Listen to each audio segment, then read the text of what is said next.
وَاللَّيْلِ إِذَا يَغْشَىٰ وَالنَّهَارِ إِذَا تَجَلَّىٰ وَمَا خَلَقَ الذَّكَرَ وَالْأُنثَىٰ إِنَّ سَعْيَكُمْ لَشَتَّىٰ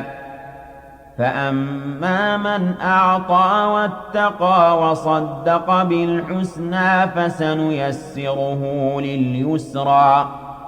وَأَمَّا مَن بَخِلَ وَاسْتَغْنَىٰ وَكَذَّبَ بِالْحُسْنَىٰ فَسَنُيَسِّرُهُ لِلْعُسْرَىٰ